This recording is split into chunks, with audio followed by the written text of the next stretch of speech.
नमस्कार, SM news देख रहे हैं आप। मैं हूं आपके साथ कुसुम। आज हमारे साथ है राजेश पोपड़िया, जो कि दूरदर्शन में टेक्निकल डायरेक्टर हैं। सर, बहुत बहुत स्वागत है आपका। Thank you madam. टी से विचारों का आदान प्रदान होना चाहिए था। इससे में विचारों का आदान में ये होना चाहिए कि जो हमारे समाज की जो प्रॉब्लम्स हैं उन पर डिस्कस होना चाहिए। बाबा साहब का जो कुछ अधूरे सपने हैं उनको पूरा करना चाहिए। प्लस मेनली तो एजुकेशन पर ध्यान देना चाहिए। जैसे न्यू एजुकेशन पॉलिसी है, उसमें क्या कमियां हैं अपने न्यू जनरेशन को हमें बताना चाहिए। तो यही विचार है, क्योंकि एजुकेशन अगर ठीक होगी, हमें एजुकेशन मिलेगी, एजुकेशन में भी हायर एजुकेशन मिलेगी, तो उसी से हमारा उद्धार होने वाला है। Sir, Baba Saheb social reformer थे। जेंडर इक्वालिटी के भी लिए उन्होंने बहुत काम किया, लेकिन ऐसा क्या कारण है कि सिर्फ दलितों के ही नायक बनकर रह गए बाबा साहेब? बाबा साहब की जो मैं आज बात करूं, आपने अच्छा क्वेश्चन किया कि बाबा साहब न कि सोशल रिफॉर्मर नहीं, सबसे पहले बाबा साहब एक सबसे बड़े इकोनॉमिस्ट थे अपने टाइम के, जिन्होंने जो हिल्टन कमीशन को जो अपने चार्टेड वगैरह दिए थे, प्लान दिए थे, जिससे हमारा रिजर्व बैंक बना। उसके बाद वो उनके अंदर वो योग्यता थी।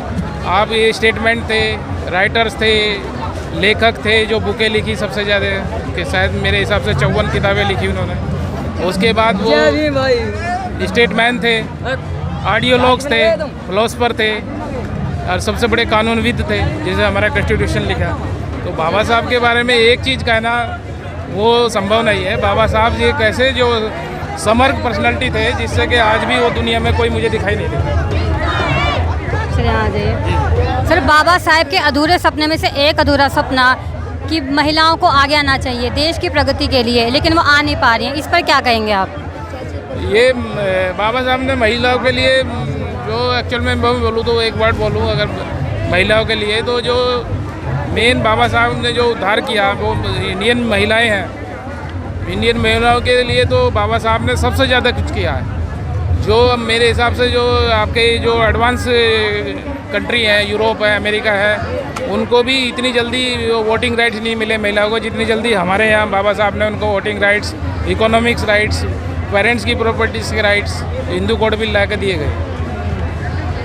सर, क्या महिलाओं को उन जो राइट्स हैं उनके बारे में जानना चाहिए? महिलाओं को राइट्स के बारे में जानना चाहिए। कुछ महिलाएं आजकल सीख रही हैं, लेकिन उनको दुर्भाग्य ये है कि हमारे फंडामेंटल राइट्स, वुमेन राइट्स और ये जो लेडीज़ के राइट्स हैं, उनको किसी बेसिक चीज़ों पर बताया नहीं जाता। ना घर में बताया जाता है, ना कोई स्कूल लेवल पे, ना कोई टर्सरी, ना हायर एजुकेशन लेवल पे नहीं बताया जाता।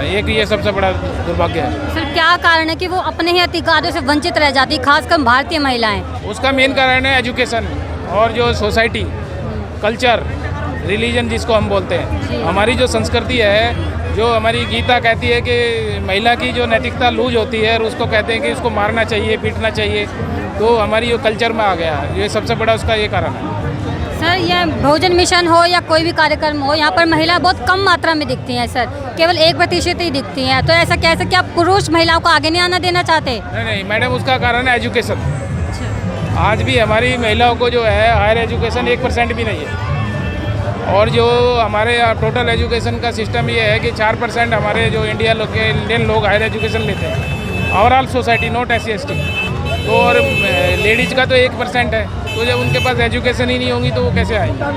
सर, बट कुछ महिलाएं शिक्षा तो लेती है, लेकिन उनको घर गृहस्थी में बांध दिया जाता है। तो सर, अब वो अपने अधिकारों के लिए कैसे लड़ें? नहीं, ऐसा नहीं है। आज जो महिला आगे निकल रही हैं, आज तो सेना में भी जा रही है, पायलट हैं, डॉक्टर्स हैं, इंजीनियर्स हैं, टीचर्स हैं। मेरे साथ भी बहुत सारी महिला काम करती हैं, ऐसा नहीं है। लेकिन बेस उसका एजुकेशन है। अभी एजुकेशन जो देखिए आप, गांव लेवल पे एजुकेशन नहीं है, और उसका सबसे बड़ा कारण है कि एजुकेशन में भी हायरार्की आ गई है, इसमें भी वर्ण व्यवस्था आ गई है। अब जब तक उस एजुकेशन को यूनिफॉर्म एजुकेशन नहीं होगी, तब तक वो नहीं होगा। आज भी जो कुछ लोग कहते हैं जी, बच्चे को तो, लड़के को तो मैं डॉक्टरी करा रहा हूँ प्राइवेट, और लड़की को कहते हैं नहीं इसको मैं BA कराता हूँ, तो पेरेंट्स भी डिस्क्रिमिनेशन करते हैं। तो ये एक रीज़न है। सर, कहीं ना कहीं डिस्क्रिमिनेशन अभी भी खत्म नहीं हुआ है? नहीं हुआ मैडम, नहीं हुआ। ये इसको एजुकेशन के यूनिफॉर्म एजुकेशन लगा के सबके लिए कंपलसरी एजुकेशन करके हम इसको मतलब कंट्रोल कर सकते हैं, उससे पहले नहीं। सर, बहुत बहुत धन्यवाद सर आपका।